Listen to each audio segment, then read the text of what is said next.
नमस्कार, स्वागत है आपका पा ब्रेकफास्ट में। आपके साथ मैं हूं नेहा आनंद। आज भी हम आपके लिए 1 घंटे की जबरदस्त कवरेज लेकर आए हैं। बजट में किन सेक्टर्स को मिला है ग्रोथ का बूस्टर, बजट पर बाजार और इंडस्ट्रीज के दिग्गजों का क्या है कहना, क्या है उनकी राय, इन सब पर करेंगे आज हम फोकस। साथ ही बजट के बाद आज के लिए कहां करना होगा आपको फोकस, आपके लिए क्या होगी स्ट्रैटेजी, ये जानेंगे हम जी बिजनेस के मैनेजिंग एडिटर अनिल सिंघवी के साथ। तो चलिए शुरू करते हैं हमारी खास पेशकश सबसे पहले ग्लोबल बाजारों के संकेतों के साथ। तो बड़ी बेहतरीन बात यह है कि आज अंतर्राष्ट्रीय बाजारों से भी अच्छे संकेत आ रहे हैं। लगातार हमने देखा है कि अमेरिकी बाजारों की मजबूती का साथ हमें भी मिलता हुआ दिखाई दिया है। एसजीएक्स निफ्टी पर नजर डालिए, यहां पर हम देख रहे हैं कि लगातार स्ट्रेंथ बरकरार है। 17,700 के पास हमने इसमें कारोबार होता हुआ देखा है। एशियन मार्केट्स वैसे तो 3-4 मार्केट्स यहां पर बंद है, चाइनीज मार्केट्स अब अगले हफ्ते ही खुलेंगे, लेकिन निक्केई की अगर बात की जाए जापानीज मार्केट की, तो अच्छी स्ट्रेंथ हमने वहां पर बनते हुए देखी है। डाउ फ्यूचर्स फिलहाल यहां पर सपाट कारोबार कर रहा है, लेकिन सुबह के सत्र में हमने नैस्डैक फ्यूचर्स में अच्छी खासी स्ट्रेंथ बनती हुई देखी है।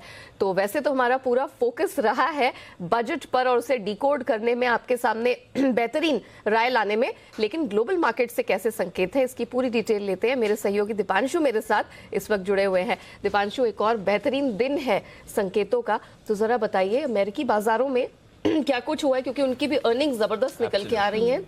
Europe end of course commodity market का कैसा प्रदर्शन रहा है? बहुत ही बढ़िया संकेत आ रहे हैं यहाँ। जो पिछले हफ्ते तक हर दिन हम देख रहे थे खराब संकेत आते थे, इस हफ्ते वो पूरी पिक्चर ही बदल चुकी है और ग्लोबल मार्केट्स एक बार फिर से बहुत ही बढ़िया मूड में आज सुबह आपको बनते हुए दिखेंगे। तो सबसे पहले जैसे आप बता रही थी, एशिया के काफी सारे बाजार बंद हैं। चीन, हांगकांग, साउथ कोरिया, सिंगापुर, सारे के सारे बाजार बंद है, बट जापान में बढ़िया एक्शन दिख रहा है आपको इस समय। एसजीएक्स निफ्टी तो ऑफकोर्स एक बार फिर से सेंचुरी लगाकर अब 17,700 के पार दिख रहा है, तो वहां पर भी पिछले कुछ दिनों में बढ़िया एक्शन दिखा है। और यूएस मार्केट्स तेजी की हैट्रिक बनती हुई दिखी है। लगातार 3 दिनों से डाउ दिन की ऊंचाई पर बंद हो रहा है। कल 350 पॉइंट्स ऊपर था। 3 दिनों का कंबाइंड एक्शन देखें तो 1200 से ज्यादा पॉइंट्स की रैली आपने डाउ में बनती हुई देखी। और एक बार फिर से आईटी स्टॉक्स सबसे आगे थे 1% की तेजी के साथ। नैस्डैक तीसरे दिन यूएस मार्केट्स को लीड करते हुए दिखा, और इसकी वजह भी है जो जबरदस्त नतीजे आ रहे हैं। अल्फाबेट, गूगल की पेरेंट कंपनी, इसके कल नतीजे आते हुए दिखे थे और बहुत ही शानदार नतीजे इनके आते हुए दिखे हैं। हालांकि पोस्ट मार्केट नतीजों का रिएक्शन रहा। पोस्ट मार्केट आपने देखा 7% ऊपर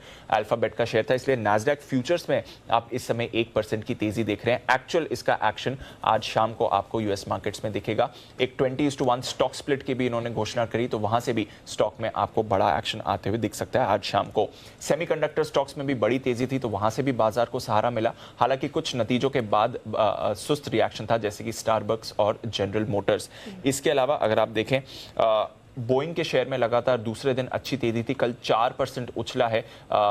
हमने देखा परसों को 5% तेजी आई थी, तो 2 दिनों में 10% का उछाल तो इस पर भी आ गया है।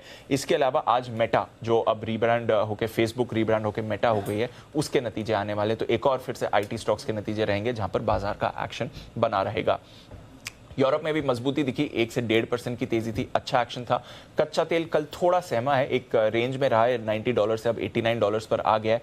आज ओपेक प्लस की बैठक है, तो वहां पर सबकी नजर है। जो इनके प्लान्ड प्रोडक्शन हाइक है वही मेंटेन करने की आशा है। हालांकि जो रीसेंट प्रोडक्शन हाइक्स हैं वो पूरा कोटा अभी तक ये मीट नहीं कर पाए, तो देखते हैं क्या कहना है इनका डिमांड को लेकर, आउटलुक को लेकर कुछ कॉमेंट्री अगर आती है या नहीं, उस पर भी हमारी नजर बनी रहेगी। एंड ऑफकोर्स सोना धीरे धीरे संभल कर वापस $1,800 के करीब आ रहा है, क्योंकि डॉलर इंडेक्स 2 दिनों से थोड़ा सुस्त है। तो ओवरऑल नेहा, लगातार तीसरे दिन हम देख रहे हैं बहुत ही बढ़िया ग्लोबल संकेत आते दिख रहे हैं। चलिए, तो बहुत ही बेहतरीन ग्लोबल संकेत रहे हैं, और हमारे मार्केट्स में भी हमने देखा है कि लगातार इस हफ्ते जो पिछले कुछ हफ्तों की जिटर्स थी वो इस पूरे हफ्ते खत्म होती हुई दिखी है, और हमारे मार्केट्स में भी हरियाली ही छाई रही है, फिर चाहे वो बजट का दिन क्यों ना हो। चलिए, इससे पहले कि हम आगे बढ़े, देख लेते हैं कि कल संस्थागत निवेशकों की तरफ से किस प्रकार का प्रदर्शन देखने को मिला। तो इनफैक्ट बड़ी इंटरेस्टिंग नंबर्स निकल कर आए हैं। अगर एफआईआईज के हम कैश मार्केट के प्रदर्शन पर नजर डालते हैं तो महज 22 करोड़ की बिकवाली ही इनके तरफ से देखने को मिली, और मुझे लगता है कि पिछले कुछ समय में सबसे कम बिकवाली का आंकड़ा फिलहाल यहाँ पर निकल कर आया है। इसके साथ ही अगर DIIs की तरफ से बात की जाए तो मोमेंटम यहाँ बरकरार है। 1598 करोड़ के पास की खरीदारी हमने इनकी तरफ से आते हुए देखी। और अगर F&O स्पेस में बात की जाए तो FIIs की तरफ से 4,897 करोड़ की खरीदारी हमने बनते हुए देखी है। तो एक तरह से कह सकते हैं कि हम संस्थागत निवेशकों की तरफ से प्रदर्शन अच्छा ही रहा है। और FIIs में खासतौर से आप कह सकते हैं कि ये एक तरह से बजट का ही रिएक्शन है कि जो बिकवाली है यहाँ पर कैश मार्केट्स में, वो हमने कुछ कम होते हुए देखी है। चलिए, तो ये तो बात हो गई संस्थागत निवेशकों के प्रदर्शनों की। लेकिन जैसे हमने आपसे वादा किया था, आज 1 घंटे की प्रोग्रामिंग है और अब हम बजट को डिकोड करके आपके सामने रखेंगे ताकि आपको साफ सरल शब्दों में पता चल जाए कि आपको क्या मिला है और अब यहां से आपको क्या बाजार में रणनीति अपनानी है। तो बजट ऐलानों के बाद क्या होगा सस्ता, क्या होगा महंगा, इसकी पूरी डिटेल दे रही है देवांशी। देवांशी, जरा बताइए कि किसके लिए अब ज्यादा पैसे खर्च करने पड़ेंगे, जेब ढीली करनी पड़ेगी, और किसमें अब है कि चलो थोड़ा कम देना पड़ेगा। बिल्कुल, बहुत बड़ी आइटम्स नहीं थी नेहा अगर हम कल देखें तो, लेकिन सबसे इंटरेस्टिंग बात जो थी वो था छाता। 20% तक कस्टम ड्यूटी, और सिर्फ छाते पे नहीं, उनके जो पार्ट्स हैं वो भी महंगे होते हुए दिखे हैं। तो अगला जो रेनी सीजन होगा वो हम सब के लिए थोड़ा सा महंगा हो सकता है और छाते के लिए ज्यादा पैसे देने पड़ेंगे। इसके साथ ही आप देखिए जो कैपिटल गुड्स थे उस पर जो कस्टम ड्यूटी वो करीब 7.5% लगाई गई है। और आप देखिए पहले कंसेशनल रेट्स दिए जाते थे उनको बढ़ावा देने के लिए, लेकिन अब नॉमिनल ड्यूटी लगाई जाएगी और कंसेशनल रेट्स कम होते हुए दिख रहे हैं, तो ये थोड़े से महंगे होते हुए दिख रहे हैं। इसके साथ ही आप देखिए जो अनब्लेंडेड फ्यूल है उस पर भी 2 रुपए प्रति लीटर का अब ड्यूटी लगाई जाएगी। एक्साइज ड्यूटी भी है, तो इस पर नजर रखें। इसके साथ ही जो ईयरफोन्स हैं, लाउड स्पीकर्स हैं, उन पर जो इनपुट ड्यूटी है वो 15% से बढ़ाकर 20% कर दी गई है। और जो खाद्य तेल है, लेकिन वो माइक्रोबियल जो फैट्स होते हैं जो बहुत ही छोटे अमाउंट में काम आते हैं, उन पे कस्टम ड्यूटी लगाई है, तो वो भी महंगे होते हुए दिखेंगे। इसके साथ ही इमिटेशन ज्वेलरीज जो होती हैं वो थोड़ी सी महंगी होती हुई दिख रही है क्योंकि वहाँ पे कस्टम ड्यूटी लगी है। लेकिन इन सबसे बहुत ज़्यादा जो स्टॉक्स हैं उस पर इम्पैक्ट आता हुआ नहीं दिख रहा है। सस्ता होता हुआ क्या दिख रहा है, तो आप देखिए जो पॉलिश डायमंड्स होते हैं, कट एंड पॉलिश डायमंड्स, उस पर जो कस्टम ड्यूटी है वो 7.5% से घटाकर 5% कर दी है। ATF पर ड्यूटी 10% से घटाकर 5% कर दी है। पेट्रोल, हाई स्पीड डीजल, इस पर भी ड्यूटी कम की गई है। और साथ ही आप देखिए यहाँ पे जो कैमरा के लेंसेज होते हैं उनके जो कई सारे पार्ट्स हैं वो सस्ते होते हुए दिखे। मोबाइल फोन्स में जो काम आते हैं जो कैमरा है उस पर कस्टम ड्यूटी कम की गई है डोमेस्टिक मैन्युफैक्चरिंग बढ़ाने के लिए, और वो अब 5% कर दी है। और स्टील स्क्रैप पर जो कस्टम ड्यूटी है उसको 1 साल तक बढ़ा दी गई है। और जो पेट के फूड्स होते हैं यानी कि कैट्स, डॉग्स, उनके लिए जो खाना होता है उस पर जो ड्यूटी है, इम्पोर्ट ड्यूटी, वो भी कम कर दी गई है, तो उसमें फायदा मिलता हुआ दिखेगा। चलिए, तो देवांशी ने आपको बता दिया कि बजट के बाद कौन कौन सी चीजें हैं जो महंगी होने वाली हैं और कौन कौन सी चीजें ऑफ कोर्स जो सस्ती होंगी। लेकिन ये बजट सिर्फ खर्चों के लिहाज से महत्वपूर्ण नहीं था, डाइवेस्टमेंट को लेकर बाजार की खासतौर से इस पर नजर थी। तो बजट में विनिवेश को लेकर क्या कुछ हुआ है, क्या कुछ अनाउंसमेंट्स हुए हैं, आगे का आउटले क्या है, इसकी पूरी डिटेल लेकर वरुण मेरे साथ जुड़ चुके हैं। वरुण, जरा बताइए, क्योंकि विनिवेश बहुत समय से चर्चा में था कि सब देखना चाह रहे थे कि वित्त मंत्री जी क्या ऐलान करेंगी, क्या कुछ हुआ है, जरा बताइए। ये सबसे बड़ा सस्पेंस था कर नंबर नहीं आया तो भी सस्पेंस था, नंबर आने के बाद सस्पेंस और बढ़ गया कि ये नंबर कैसे आया। Exactly. ये सबसे बड़ा प्रॉब्लम था। 1,75,000 करोड़ के आसपास माना गया था कि विनिवेश इस साल होगा, लेकिन हुआ सिर्फ 12,000 करोड़ के आसपास का। और सबसे बड़ी बात यह है कि जो रिवाइज एस्टिमेट निकल के आया है इस साल का वो करीब 78,000 के आसपास का है, 78,000 करोड़ का। और अगले साल तो इससे भी कम है, करीब 65,000 करोड़ के आसपास का। अब कुछ लोग इसको मान के चल रहे हैं कि बहुत रियलिस्टिक है, क्योंकि सरकार को भी पता है कि हम इतना विनिवेश नहीं कर पाएंगे, इसके लिए शायद ये आंकड़ा लोग अच्छा समझ रहे हैं। लेकिन ये 1,75,000 करोड़ कहाँ से आया था ना, ये आपको समझना होगा। सबसे पहले कहा गया था कि एयर इंडिया का विनिवेश होगा, वो हो चुका है, सरकार को 2700 करोड़ के आसपास मिले। इसके अलावा काफ़ी सारे OFS में सरकार ने हिस्सा बेचा, तो उसके चलते 12,000 करोड़ तो इस साल मिल चुके हैं। तो इसके लिए लोग मान के चल रहे कि LIC का जो बोल रहे थे कि 70,000 करोड़ से 1 लाख करोड़ के आसपास का होगा, वो शायद थोड़ा ट्रिम डाउन हो। और क्योंकि सरकार कह रही है कि इसी साल LIC का IPO आएगा, अगर ऐसा होता है तो हो सकता है कि LIC का IPO शायद 60-65,000 करोड़ के आसपास का ही रहे। लेकिन देखना होगा कि कैसा होता है। लेकिन ये सबसे बड़ा फिगर था जो कि पूरे विनिवेश के ओवरऑल फिगर में मायने रखता था। इसके अलावा अगर आप देखेंगे तो BPCL का 45 से 50,000-60,000 करोड़ के आसपास का माना जा रहा था। हालांकि 53% के आसपास का सरकार को हिस्सा बेचना था। पिछले साल आपको याद होगा अप्रैल में जो बिड्स थी, जो BPCL का डेटा था उसका एक्सेस खोला गया था बिडर्स के लिए, लेकिन अभी तक फाइनल बिड्स जो है वो आई नहीं है। शिपिंग कॉर्पोरेशन 4,000 करोड़ के आसपास जुटाने थे, माना जा रहा है कि इस साल के अंत तक शायद फाइनेंशियल बिड्स जो है इसमें आ जाएगी। सरकार 60 से 64% के आसपास का हिस्सा जो बेचना चाहती है। आईडीबीआई बैंक को लेकर क्लैरिटी नहीं है, जहां करीब 24,500 करोड़ आने थे, सरकार को करीब 45-46% के आसपास का हिस्सा बिकना था। कॉनकॉर तो हो ही नहीं रहा है, जिसमें 12,000 करोड़ सरकार को मिलने थे। बीएमएल यहाँ से करीब 1,000 करोड़ मिलने थे, पवन हंस और साथ ही साथ कुछ पीएसयू बैंक्स और एक जनरल इंश्योरेंस कंपनी में भी सरकार को हिस्सा बेचना था। इनके ऊपर क्लैरिटी नहीं है। इसके लिए जो आंकड़ा है करीब 78,000 करोड़ के आसपास आया है और अगले साल भी शायद कम हो, 65,000 करोड़ के आसपास ही होने वाला विनिवेश। तो शायद जो नंबर है वो थोड़ा छोटा है, लेकिन लोग मान के चले कि शायद थोड़ा रियलिस्टिक है। ओके, चलिए तो हम ये लगातार हमारे दर्शकों के लिए डिकोड करने की कोशिश कर रहे हैं कि क्या कुछ आया है और जो कुछ ऐलान हुए हैं उनको आपको कैसे समझ के चलना है, बाजार कैसे रिएक्ट करेगा, एंड ऑफ कोर्स कमाई का मौका कहां मिलेगा। लेकिन अब तक जो निकल कर आया है ना सिर्फ हमारे मार्केट से, बजट से, बल्कि ग्लोबल संकेत जिस प्रकार के हैं, इसमें आपको किस प्रकार की रणनीति अपनानी है, आज मार्केट का मूड मिजाज कैसा रहेगा, कैसे ट्रेड करें, इस पर बात करने के लिए जी बिजनेस के मैनेजिंग एडिटर अनिल सिंह भी हमारे साथ जुड़ चुके हैं।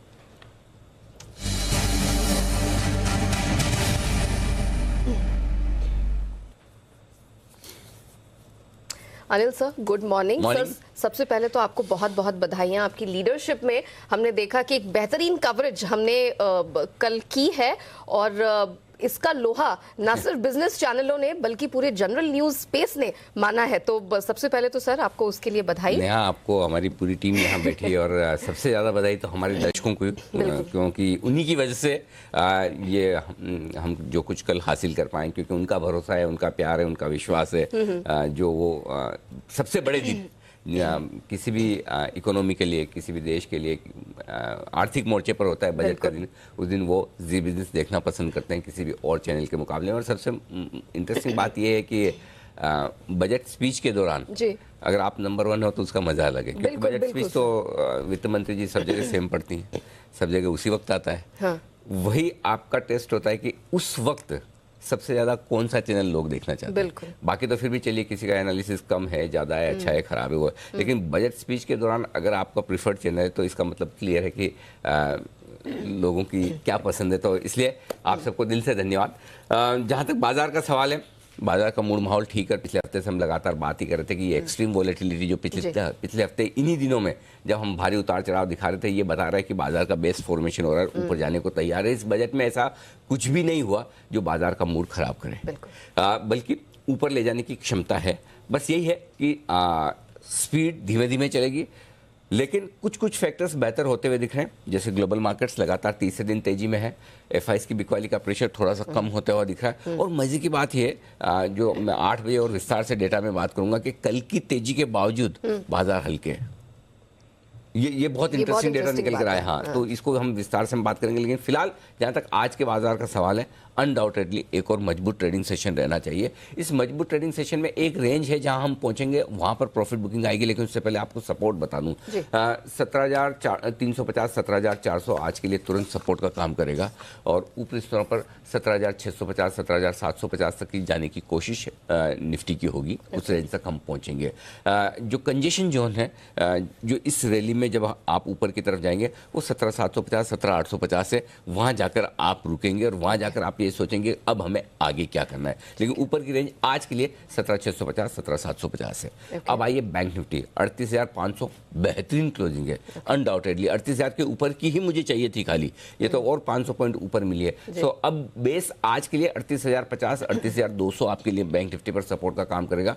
38,850 3 बार हमने वहां पर टच किया है, पार नहीं हुआ है। आज आई एम श्योर 38,850 के ऊपर निकलने की कोशिश करेंगे। 1% है। एक बार 38,850 के पार निकले तो फिर ये मार्केट 39,000 के पार जाकर बढ़ने के लिए तैयार है। फिलहाल एक बार 38,850 39,000 ये मैं छोटी रेंज आज के लिए मानकर चल रहा हूँ। लेकिन एक बार 38,850 38,900 पार करके बाजार भागे तो फिर एक नई रेंज की तरफ जाने की तैयारी कर सकते। तो इन लेवल्स पर आपको बैंक निफ्टी में नजर रखनी है। एक और चीज कहूंगा, जो हमारी पूरी रिसर्च टीम बैठी है और एक एक सेक्टर का आपके लिए विश्लेषण लेकर आ रही है।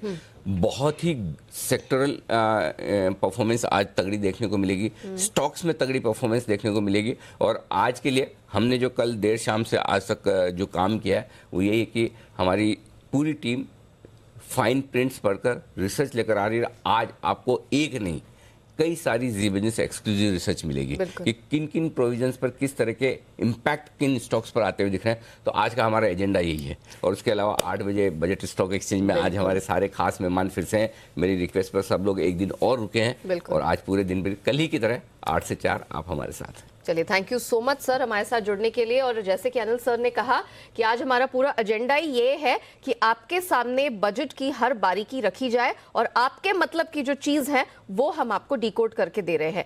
इसी कड़ी में चलिए हम आगे बढ़ते हैं। और क्योंकि नतीजों का सीजन भी है तो बाजार बंद होने के बाद किन किन कंपनियों ने अपने तिमाही नतीजे पेश किए हैं उसका एक चेक वरुण से ले लेते हैं। वरुण, जरा बताइए कौन सी कंपनीज के तिमाही नतीजे आए हैं, कैसे रहे हैं? ओके, तो सबसे पहले यहाँ पे अडानी पोर्ट्स के नंबर्स आए हैं जो कि मिक्स है, थोड़े बहुत हल्के फुल्के ठीक भी है। रेवेन्यूज जो करीब 1.4% बढ़े हैं, लेकिन मार्जिन देखिए 66.4% से गिर के 63.5% और मुनाफा जो है 5.7% गिरा है। हालांकि ये सब अनुमान पहले से था। टेक महिंद्रा यहाँ पे एज पर एस्टिमेट से ओवरऑल रेवेन्यू जो है अनुमान से बेहतर है, करीब 2% के आसपास की बढ़ोतरी हुई है। मार्जिन 14.8% पे आए, 15% के आसपास का अनुमान था। मुनाफा जो है 2.2% बढ़ा है। एट्रिशन लेवल 24% के आसपास पहुंच चुका है। इंडियन होटल्स यहाँ पे नजर रखेगा, दमदार नतीजे कंपनी के, रेवेन्यूज दुगने हो चुके हैं, 1111 करोड़ के आसपास आए हैं जो कि अनुमान से बेहतर है। एबिटा प्रॉफिट 321 करोड़ पे आया है, तो एबिटा फ्रंट पे घाटे से मुनाफे में आई है कंपनी। और बॉटम लाइन पे भी 133 करोड़ के घाटे के मुकाबले 96 करोड़ का मुनाफा हुआ है, जबकि 50 करोड़ के आसपास का मुनाफे का अनुमान, तो हर पैमाने पे अनुमान से बेहतर। चोला इन्वेस्टमेंट्स अच्छे नतीजे हैं, रेवेन्यूज 9% बढ़े हैं। ग्रॉस एनपीएस अगर आप देखेंगे तो यहाँ पे कम हुए हैं, 6.16% से कम होकर 5.85%, मुनाफा 28% बढ़ा है। कुछ कैश के रिजल्ट्स जिसमें सोना BLW है, ऑपरेशनली वीक है क्योंकि यहाँ मार्जिन्स गिरे हैं। मुनाफा जो है करीब 3.5% बढ़ा है इस कंपनी का। लक्ष्मी ऑर्गेनिक्स नतीजे अच्छे हैं क्योंकि रेवेन्यूज 97.2% बढ़े हैं, माफ कीजिएगा।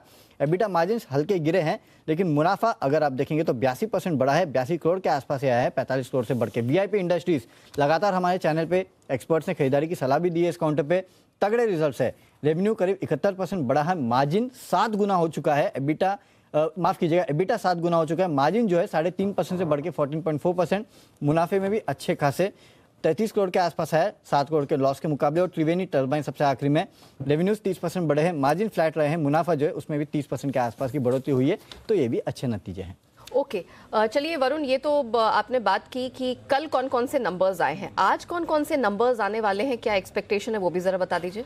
देखिए, HDFC और टाटा कंज्यूमर्स यहाँ पे आपको नजर रखनी है। और अब तक आपने देखा है कि किस तरह से FMCG कंपनीज के मार्जिन्स पे हिट हुआ है, तो देखना होगा कि टाटा कंज्यूमर्स क्या करता है। इसके अलावा Apollo tyres, Dabur, Jubilant food, Balrampur चीनी, M&M फाइनेंस, जी एंटरटेनमेंट, ये तमाम वो कंपनीज है जिसपे नजर रखनी है। और इसमें सबसे इंपॉर्टेंट तो जुबिलेंट फूडवर्क है।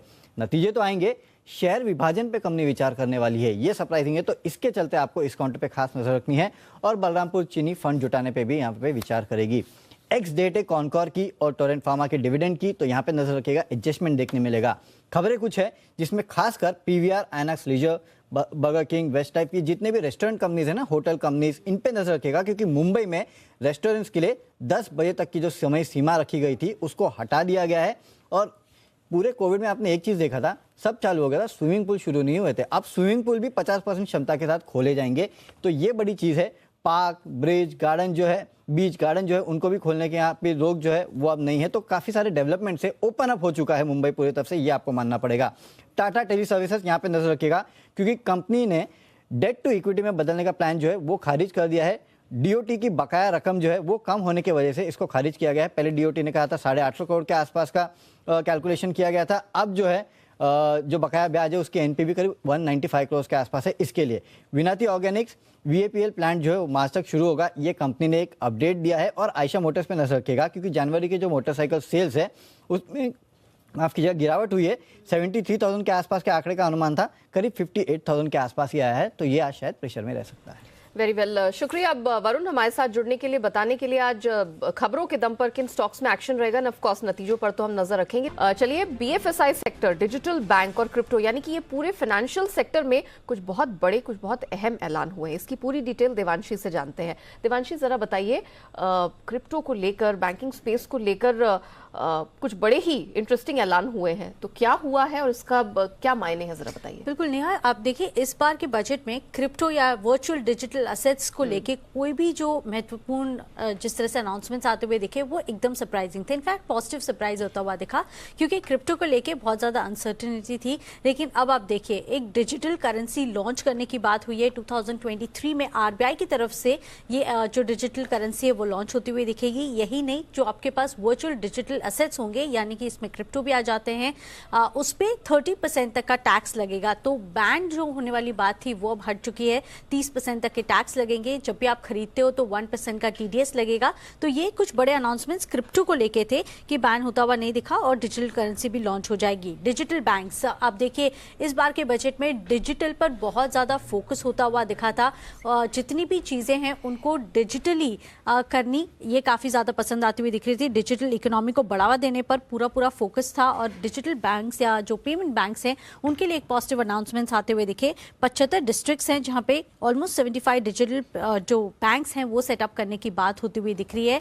जो नए स्टार्टअप्स हैं उनको मदद मिलती हुई दिखेगी, उनको बढ़ावा मिलता हुआ दिखेगा, जो कि काफी पॉजिटिव है। अब आते हैं ओवरऑल बैंकिंग सेक्टर के लिए, तो कोई बहुत बड़े अनाउंसमेंट्स आते हुए नहीं दिखे हैं बैंकिंग सेक्टर के लिए। आप देखिए जितने भी एनपीएज हैं उसको बहुत ज्यादा फास्ट फॉरवर्ड करने की बात होती हुई दिख रही है। इसके साथ ही जो आईबीसी है उसमें कुछ बदलाव होते हुए दिखेंगे, ताकि इनके जो रेजोल्यूशंस हैं वो जल्द से जल्द हो पाए, बैंक को जल्द से जल्द पैसे मिलेंगे उनके, और ये काफ़ी पॉजिटिव है। और दूसरी बात, जो वॉलंटरी कंपनी बंद करने की या वॉलंटरी वाइंड अप करने की बात है, उसमें भी अब थोड़ी सी जल्दी होती हुई दिखेगी। ये भी एक काफ़ी पॉजिटिव है बैंक्स के लिए, जिनसे उन्होंने लोन लेके रखा है। इसके साथ ही जो पोस्ट ऑफिस के लिए आता हुआ दिखा है फाइनेंशियल इंक्लूजन के लिए, वो थोड़ा सा पॉजिटिव है। जितने भी पोस्ट ऑफिस हैं उनको कोर बैंकिंग सिस्टम से अब जोड़ने की बात होती हुई दिख रही है। करीब 1.5 लाख पोस्ट ऑफिस हैं जिनको ऑनलाइन जोड़ेंगे। इसके साथ ही ECLGS स्कीम जो है, माफ कीजिएगा, ये जो स्कीम है उसको बढ़ावा देने की बात होती हुई दिख रही है, क्योंकि एमएसएमई को काफी सपोर्ट मिलता हुआ दिखेगा। इसका जो ओवरऑल क्वांटम है वो भी बढ़ा दिया गया है, जो कि काफी पॉजिटिव है। और एक और जो पॉजिटिव बात आती हुई दिखी स्पेशली बंधन बैंक जैसे के लिए, क्योंकि नॉर्थ ईस्ट में अब ओवरऑल जो है वो पैसे ज्यादा एलोकेशन है वो बढ़ाते हुए दिखेंगे, तो इसका फायदा मिलता हुआ दिखेगा बंधन बैंक जैसी कंपनीज को। लेकिन इन ऑल एमएसएमईज हैं जिनको फोकस में लाया गया है। डिजिटल पेमेंट बैंक्स को फायदा मिलता हुआ दिखेगा, और क्रिप्टो के लिए भी ये पॉजिटिव खबर आती हुई दिखी है। इंश्योरेंस के लिए जो श्योरिटी बॉन्ड्स लाए गए हैं वो ओवरऑल पॉजिटिव है, तो इस पर भी आपको फोकस करना है। इंश्योरेंस कंपनीज फोकस में रह सकती हैं। ओके, तो हम ऑल इन ऑल कह सकते हैं कि पूरे फाइनेंशियल सेक्टर के लिए कुछ बहुत अहम और कुछ अच्छे ऐलान इस बजट में हुए हैं। चलिए, बजट पर ही जी बिजनेस की एग्जीक्यूटिव एडिटर स्वाति खंडेलवाल ने खास बातचीत की आवास एवं शहरी विकास मंत्री हरदीप सिंह पुरी से। आपको बता दें कि इनके पास पेट्रोलियम मंत्रालय का भी कार्यभार है। आइए सुनते हैं इन्होंने बजट पर क्या कहा है।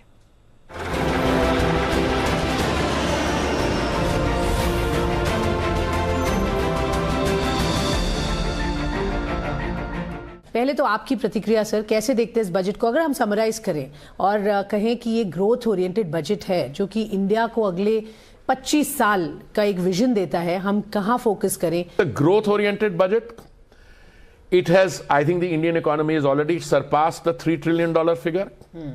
Okay, we should be today bigger than some of the bigger industrial economies. You are clearly looking at a $5 trillion economy by 2025. And for my two ministries, well, let me give you a small example. जी, प्रधानमंत्री आवास योजना जो माननीय प्रधानमंत्री जी ने जून 2015 में शुरू की थी, जिसका हमारा टारगेट था 1 करोड़ आवास, उसको हमने अपवर्डली रिवाइज करके 1 करोड़ 12 लाख में लाए। उसमें ऑलरेडी 1 करोड़ 14 लाख सैंक्शन हो गया। We are not completely out of the pandemic, we are still having to be cautious, but look at the confidence with which the government and the finance minister and the honorable prime minister, that, madam, which other country in the world can today turn around and say 9.2% in fiscal 21-22 and with confidence, and it's a modest figure, because these days we like doing things differently. अगर हम कहते हैं कि central Vista Avenue बना देंगे तो बना के देते हैं, हम कहेंगे और कितना, पार्लियामेंट बिल्डिंग नहीं बन रही है 22 महीने के अंदर। सो It's walking the talk. I think we are it was walking a the way. talk, and there is development anchored, the Modi model.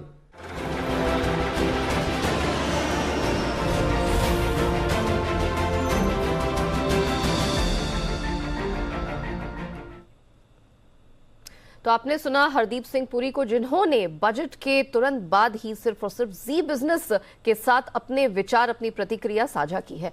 तो हम आगे बढ़ते हैं और हम सेक्टोरल एलोकेशंस के बारे में बात कर रहे थे कि बजट में किस सेक्टर को क्या कुछ मिला। तो बजट में इंफ्रा और कैपिटल गुड्स, इस पर पूरी तरह से सरकार का फोकस रहा है और इसके लिए कुछ अहम ऐलान होते हुए देखे हैं। दीपांशु, हमने देखा कि हरदीप सिंह पुरी जी का भी जबरदस्त कॉन्फिडेंस है कि आने वाले कुछ सालों में $5 ट्रिलियन की इकोनॉमी बनती दिख रही है और क्लियरली हर किसी ने माना है कि ये ग्रोथ ओरिएंटेड और इंफ्रा पे खास फोकस रहा है। तो जरा बताइए, इंफ्रा, कैपिटल गुड्स, क्या क्या बड़े ऐलान हुए हैं? ग्रोथ यहीं से आएगी नेहा, और इसलिए ये बात की जा रही है। Highest ever capital expenditure outlay government की तरफ से आया है। कल सुबह जब हम बात कर रहे थे तो यही बात करी थी, 30 से 35% की बढ़त हो सकती है आवंटन में, और एग्जैक्टली वैसा ही हुआ। 35% बढ़कर आया। पिछले साल 5.5 लाख करोड़ का एलोकेशन था, इस साल 7.5 लाख करोड़ का कैपिटल एक्सपेंडिचर प्लान है। तो सबसे बड़ी बात इस बजट की यही है कि कैपिटल एक्सपेंडिचर पर सरकार का बड़ा फोकस है। अब कहां पर होगा इसका फायदा? रोड कनेक्टिविटी में 25,000 किलोमीटर के नेशनल हाईवेज आने वाले साल में तैयार किए जाएंगे। तो यह एक बहुत ही बड़ा एम्बिशियस लक्ष्य सरकार की तरफ से आते हुए दिखाए। गति शक्ति मास्टर प्लान के तहत इंफ्रा को बढ़ावा देने का प्लान है। साथ ही 3 सालों में 100 पीएम गति शक्ति के तहत कार्गो टर्मिनल्स बनाए जाएंगे। ये भी मल्टी मॉडल कनेक्टिविटी के लिए एक काफी बड़ा कदम सरकार ने लिया है। शहरी ट्रांसपोर्ट को रेलवे मार्ग से कनेक्ट करेंगे। 4 मल्टी मॉडल पार्क्स के कॉन्ट्रैक्ट्स दिए जाएंगे। इसके साथ ही डिजिटल इंफ्रा को बढ़ावा देने के लिए एक ई पोर्टल तैयार किया गया है। देश स्टैक करके ई पोर्टल है, जिसकी वजह से ये पूरा का पूरा कनेक्टिविटी इश्यूज, ब्यूरोक्रेसी डिलेज, इन सारे को सॉल्व हो जाएगा। ऑनलाइन ये पूरा प्रोसेस शिफ्ट हो जाएगा, कम्बरसम कम रहेगा। साथ ही चुनिंदा उपकरणों पर ड्यूटी को हटाया गया है। अब वापस 7.5% की इंपोर्ट ड्यूटी लगी। तो एक तरह से ये हल्का सा नेगेटिव है सेक्टर के लिए, पर क्योंकि मेक इन इंडिया पर फोकस है तो अगेन पॉजिटिव भी है, क्योंकि भारतीय कंपनीज को एनकरेज किया जाएगा कि ये उपकरण ये इंडिया में बनाए। तो ओवरऑल सबसे ज्यादा highest ever capital expenditure outlay आया है। इंफ्रा पर सरकार का सबसे बड़ा फोकस इस बजट में रहा है। Very well. चलिए दीपांशु, बहुत शुक्रिया आपका हमारे साथ जुड़ने के लिए, बताने के लिए कि इस पर्टिकुलर सेक्टर में क्या कुछ देखने को मिला है बजट में। बजट में टेलीकॉम सेक्टर के अलावा टेक्नोलॉजी और डिजिटल स्पेस में क्या कुछ बड़े ऐलान हुए हैं, इसकी पूरी डिटेल लेकर मेरे सहयोगी कुशल मेरे साथ इस वक्त बने हुए। कुशल, जरा बताइए इन तीनों क्षेत्रों में किस तरह के ऐलान होते हुए दिखे हैं, किस प्रकार के इम्पैक्ट पड़ता दिखेगा? बिल्कुल, तो काफ़ी सारे स्टॉक्स भी फोकस में रहेंगे एंड जिस तरह के ऐलान टेलीकॉम में सबसे पहले शुरू करता हूं। आप देखिए यहाँ पर 5G, जिसकी हम पिछले 1-1.5 साल से ही बात कर रहे हैं, 2022 में फाइनली इसका ऑक्शन होता हुआ दिखेगा, ऐसा कल बजट में ये कहा गया था। और 5G स्पेक्ट्रम जो है FY23 में ही जो सेवाएं हैं वो शुरू होती हुई नजर आएंगी। तो जाहिर सी बात है कि यहाँ पर जो सर्विस प्रोवाइडर्स हैं, भारती एयरटेल, रिलायंस, वोडाफोन आइडिया फोकस में रहेंगे। साथ ही टेलीकॉम इक्विपमेंट मेकर, क्योंकि 5G रिलेटेड के जो सर्विसेज हैं उसमें राउटर की भी जरूरत होगी, तो उससे जो इक्विपमेंट्स बनाने वाली कंपनियां हैं, ITI, स्टरलाइट टेक, डीलिंग जैसे स्टॉक्स फोकस में रहेंगे। ऑप्टिकल फाइबर के लिए भी घोषणा हुई थी, जहां पर FY23 में भारत नेट प्रोजेक्ट के तहत जो पब्लिक प्राइवेट पार्टनरशिप मॉडल है उसके थ्रू यहां पर ऑप्टिकल फाइबर लगाई जाएगी और सभी ग्रामीण इलाकों को 2025 तक ऑप्टिकल फाइबर के जरिए जोड़ने की जो लक्ष्य है वो सरकार ने कल जाहिर किया था। साथ ही यहां पर इस वजह से जो स्टॉक्स फोकस में रहेंगे उसमें स्टरलाइट टेक है, Finolex cables, Vindhya telelinks, KEC international जैसे स्टॉक्स जो हैं यहां पर इस वजह से फोकस में रख सकते हैं। एंड मोर इंपॉर्टेंटली, जैसे कि मैं आपको बता रहा था कि डिजिटल इकोनॉमी, इस पर बड़ा फोकस है सरकार का, जहां पर सबसे पहले आप देखिए ई पासपोर्ट, यहां पर FY23 में एम्बेडेड चिप के साथ ई पासपोर्ट जारी किए जाएंगे और ये चीज़ का अनाउंसमेंट हुआ था। तो जाहिर सी बात है कि जो चिप बेस्ड ई पासपोर्ट जब होते हैं तो ओवरसीज ट्रैवल में काफ़ी आसानी होती है। इससे जो BLS इंटरनेशनल है एंड मोर इंपॉर्टेंटली TCS, आप देखिए यहाँ पर ई पासपोर्ट का बड़ा कारोबार इनका है। साथ ही डेटा सेंटर्स को अब इंफ्रास्ट्रक्चर का दर्जा दिया जाएगा, तो उसमें आप टाटा कम्युनिकेशन जो है उसको प्ले देख रख सकते हैं। साथ ही AVGC यानी कि एनिमेशन, विजुअल इफेक्ट्स, गेमिंग और कॉमिक, यहाँ पर इसके प्रमोशन टास्क फोर्स इसका सेटअप किया जाएगा, क्योंकि आगे अपॉर्चुनिटीज जो है सरकार को इस स्पेस में काफ़ी नजर आ रही है। तो गेमिंग स्पेस में ऑन मोबाइल ग्लोबल, नज़ारा टेक्नोलॉजीज, साथ ही डेल्टा कॉप जैसे स्टॉक शामिल हैं। डिजिटल एजुकेशन पर भी काफ़ी बड़ा फोकस रखा गया है, जहाँ पर स्किलिंग और साथ ही जो ऑनलाइन प्रेजेंस प्रेजेंस है ऑनलाइन एजुकेशन की, वहाँ पर उसको बढ़ाने पर काफ़ी बड़ा फोकस दिया गया है। और स्किल डिजिटल इकोसिस्टम के लिए देश स्टैक ई पोर्टल का यहाँ पर लॉन्च करने की योजना बनाई जा रही है। तो NIT लिमिटेड, नज़ारा टेक्नोलॉजीज जो कि सिमुलेटेड लर्निंग एनवायरनमेंट में प्रेजेंस है, एप्टेक जैसे स्टॉक्स जो हैं इस वजह से काफ़ी बड़े फोकस में रह सकते हैं। तो ये ओवरऑल टेलीकॉम, टेक्नोलॉजी और साथ ही डिजिटल पर जो घोषणाएं कल के सत्र में हुई थी वो मैंने आपके सामने रखी। चलिए, शुक्रिया कुशल आपका वो डिटेल सामने रखने के लिए। लेकिन इन सभी सेक्टर्स में रूरल और एग्री को हम नहीं भूल सकते, उसको लेकर भी काफी महत्वपूर्ण ऐलान हुए हैं। याद रखिए, सरकार का लगातार फोकस इस बात पर है कि किस प्रकार से किसानों की आय को दुगना किया जाए। तो आशीष चतुर्वेदी मेरे साथ स्टूडियो में जुड़ चुके हैं। आशीष, जरा बताइए कि रूरल और एग्री स्पेस में किस प्रकार के महत्वपूर्ण ऐलान हुए हैं और किन किन कंपनीज को ये इम्पैक्ट करेगा? देखिए, एक एक करके सभी कंपनीज का इम्पैक्ट आपको बता देता हूँ, लेकिन सबसे पहले देखिए रूरल की बात की जाए तो सबसे पहले ध्यान में आता है कि फर्टिलाइजर सब्सिडी, और इस बार जो है काफ़ी ज़्यादा उम्मीदें थी। ऐसा माना जा रहा था कि जितना प्रोजेक्शन था उससे करीब करीब अगर आप देखें तो दुगने के जो है आवंटन आता हुआ नजर आएगा। 1,40,000 करोड़ ये पूरा बाजार जो है एस्टिमेट लगाकर चल रहा था, लेकिन इसके विपरीत अगर आप देखें तो 1,05,000 करोड़ की जो फर्टिलाइजर सब्सिडी है इसका ऐलान हुआ। हालांकि हमने देखा है कि काफ़ी बार जो है सरकार की तरफ से इस बजट के बाद भी जो है इसमें रिवीजन देखने को मिलते हैं। MSP के तौर पर अगर आप देखें तो काफ़ी अच्छा है, करीब 2,37,000 करोड़ जो है ये गेहूं और पैडी की खरीद पर जो है सरकार खर्च करेगी। तो यहाँ पर अगर कोई भी खर्च होता है तो जो ग्रामीण आय है इसमें एक इजाफा देखने को मिलेगा, किसानों की आय बढ़ती हुई नजर आएगी। तो जो कंजम्पशन रिलेटेड स्टॉक्स है, मिसाल के तौर पर अगर आप देखें तो जो FMCG पैक है पूरा, इमामी है, डाबर है, यहाँ पर आपको एक इम्पैक्ट देखने को मिलता है। लेकिन कुछ इंफ्रा रिलेटेड जो योजना है इसका बड़ा बेनिफिशियरी देखने को मिलेगा पूरा रूरल भारत अगर आप देखें, क्योंकि हर घर नल से जल योजना यहाँ पर जो है पिछले साल करीब 45,000 करोड़ का जो है आवंटन किया था। अब इस आवंटन को बढ़ाकर 60,000 करोड़ कर दिया गया है। तो इसके चलते अगर आप देखें तो करीब करीब बड़ी संख्या में लोगों के पास जो पीने का पानी है वो सीधे तौर पर पहुंचते हुए नजर आएगा। तो कुछ स्टॉक्स पर आपको नजर रखनी चाहिए। मिसाल के तौर पर अगर आप देखें तो जो DI पाइप्स बनाने वाली कंपनी है जैसे टाटा मेटालिक्स है, जिंदल सौ है, श्रीकलाष्टी पाइप्स है, एस्ट्रल लिमिटेड है, फिनोलेक्स पाइप्स है, इन स्टॉक्स पर आपको नजर रखनी चाहिए। फर्टिलाइजर सब्सिडी की हम बात कर रहे थे, लेकिन कल बाजार के समय क्योंकि अगर आप देखें तो जो है करेक्शन इन स्टॉक्स में ऑलरेडी आ गया। NFL है, RCF है, फैक्ट है। इसके अलावा भी अगर आप देखें तो कुछ इंफ्रा रिलेटेड हैं जैसे केन बेतवा, ये जो प्रोजेक्ट है यहाँ पर 9 लाख हेक्टेयर जो फार्मलैंड है इसको फायदा होगा। 44,605 करोड़ का आवंटन किया गया है, इसका भी बेनिफिशियरी देखने को मिला। और फ्यूचरिस्टिक बजट माना गया है क्योंकि ड्रोन्स के ऊपर देखें तो काफी बार शब्द दोहराया गया ड्रोन्स, तो वहां पर जो है आपको नजर रखनी चाहिए जेन टेक्नोलॉजीज, DCM श्रीराम इंडस्ट्रीज और इन्फोएज पर। चलिए, इसी बीच आपको बता दें कि जी बिजनेस की खबर पर मुहर लगी है। जैसा कि हमने बताया था कि बजट में SEZ एक्ट में कुछ बदलाव होंगे, SEZ के नियम में कुछ चेंजेस देखने को मिलेंगे। हुबहू वैसा ही हुआ है, इसे इंफ्रास्ट्रक्चर का दर्जा दिए जाने की बात थी, वैसा ही हुआ है। SEZ को लेकर बजट में क्या ऐलान हुआ, इसके मायने क्या है, समझा रहे हैं वरुण जरा बताइए।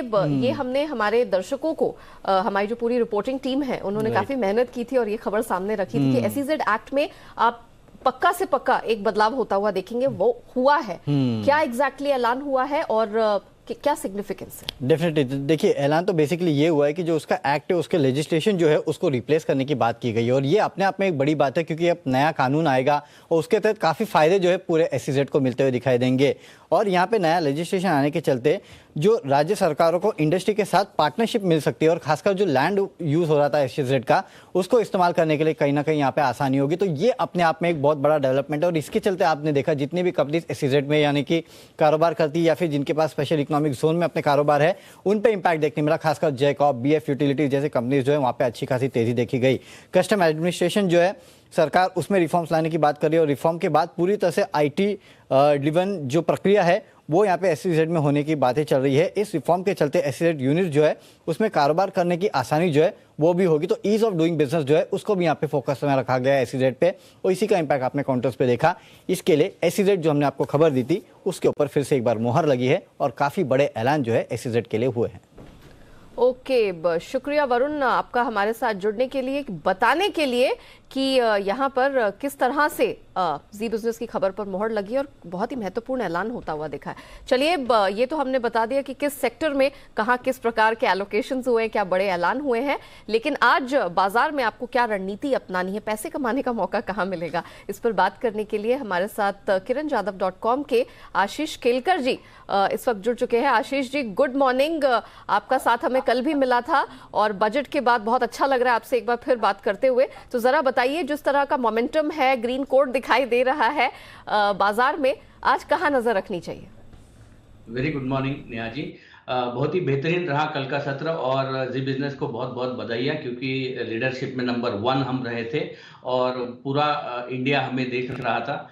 सो डेफिनेटली ये सारा एफर्ट्स आपका, अनिल जी का और आपकी पूरे टीम का है। अगर मार्केट की बात करते हैं तो मैं मानता हूँ आज बहुत अच्छा ओपनिंग वापस एक बार देखने को मिल सकता है। हमें एक लेवल पे ध्यान देना होगा। जब तक हम 17,500 के ऊपर बने रहेंगे तो डेफिनेटली बुलिश मोमेंटम तो जारी रहेगा, लेकिन आज के लिए अगर मैं मानता हूं कि 17,720 का इंपॉर्टेंट लेवल निफ्टी को क्रॉस करना होगा। अगर निफ्टी 17,720 के ऊपर टिका रहता है तो मैं मानता हूं 17,800 आज ही देखने को मिल सकता है। जिनके ऑलरेडी लॉन्ग पोजीशन है बनाए रखने की सलाह होगी। कल का जो क्लोजिंग है उसके नीचे थोड़ा स्टॉप लॉस में लगाने की सलाह दूंगा। ऊपर की तरफ 17,800 तक टेस्ट होने की संभावना है। बैंक निफ्टी की अगर हम बात करते हैं नेहा जी, तो सपोर्ट के तौर पर 38,300 38,200 का जोन सपोर्ट जोन करके काम करेगा। और ऊपर की तरफ अगर हम देखते हैं तो रेजिस्टेंस जो दिखाई दे रहा है वो है 38,860 का रेजिस्टेंस है। इसके ऊपर निकलते हैं तो 39,400 के लेवल्स को बैंक निफ्टी टेस्ट होता हुआ दिखाई देगा। तो अगर किसी को लॉन्ग पोजीशन बैंक निफ्टी में बनानी है तो 38,860 के ऊपर बनाने की सलाह होगी। टारगेट 39,400 रहेगा और स्टॉक स्पेसिफिक अप्रोच भी हम रख सकते हैं। 2 स्टॉक मैंने चुने हैं। Neha ji please go ahead और जरा बताइए कि किन स्टॉक्स में कमाई के मौके दिख रहे हैं आपको? 2 स्टॉक मैंने चुने हैं नेहा जी। पहला स्टॉक रहेगा डेल्टा कॉर्प। उसमें फ्यूचर में खरीदारी करने की सलाह होगी। 287 288 के आसपास का कल का क्लोजिंग है। इसी लेवल पे बाय करने की अपॉर्चुनिटी देखनी चाहिए। स्टॉप लॉस 284 का लगाएंगे। मेरे 2 लक्ष्य रहेंगे 295 और 297। दूसरा जो स्टॉक रहेगा वो रहेगा कोल इंडिया, जिसमें खरीदारी करने की सलाह है। 160.80 160 रुपए 80 पैसे का स्टॉप लॉस होगा और टारगेट रहेगा 168 का। वेरी वेल आशीष जी, बहुत शुक्रिया आपका हमारे साथ जुड़ने के लिए, बताने के लिए कि आज इक्विटी मार्केट में कहां कमाई के मौके हैं। अब नजर डाल लेते कमोडिटी बाजार पर। इंटरेस्टिंग बात यह रही कि बस आप एक नेचुरल गैस छोड़ दें तो पूरे नॉन एग्री स्पेस में कल हरियाली छाई रही, अच्छी स्ट्रेंथ देखने को मिली है। आज कहां पर नजर रखनी चाहिए, बात करते हैं केरिया कमोडिटीज के अजय केरिया से। Ajay ji, good morning. जरा बताइए, नॉन एग्री स्पेस में कहां कहां नजर रखनी चाहिए और कहां कमाई के मौके मिलेंगे? Very good morning Neha ji. देखिए, हम कमोडिटी मार्केट की बात करें तो डेफिनेटली कल का सेशन काफी इंपॉर्टेंट रहा। हमने गोल्ड में इंटरनेशनल में फिर से $1800 का लेवल रिगेन करते हुए देखा। क्रूड में भी हमने ऐसा ही कुछ तेजी आते हुए देखी। तो सबसे पहले अगर हम सोने चांदी की बात करें, जिस ढंग से डॉलर इंडेक्स में फिर से गिरावट आ रही है और कहीं ना कहीं जो जियोपॉलिटिकल टेंशन है उसकी वजह से गोल्ड को कंटिन्यू सपोर्ट मिला। डोमेस्टिक मार्केट में रुपए में जो वापस एकाएक हमने गिरावट देखी उसका भी सपोर्ट मिला। तो आज के लिए गोल्ड 47,800 पे हम लेके चल सकते हैं। 47,600 का स्टॉप लॉस रखेंगे। अपसाइड लिमिटेड रहेगा, बट 48,150 तक का लेवल हम गोल्ड में देख पाएंगे। वहीं चांदी में भी मुझे लगता है कि मार्केट का रुख कंटिन्यू तेजी में रहेगा। जिस ढंग से 61,100 के ऊपर प्राइसेस कंटिन्यू मेंटेन है, बाइंग करके चलिए। 61,800 से लेकर 62,400 तक का लेवल हम चांदी में देख पाएंगे। ओके, चलिए केडिया जी, बहुत शुक्रिया आपका हमारे साथ जुड़ने के लिए, बताने के लिए कि आज नॉन एग्री स्पेस में कहां कहां कमाई के मौके बनते हुए दिख रहे हैं।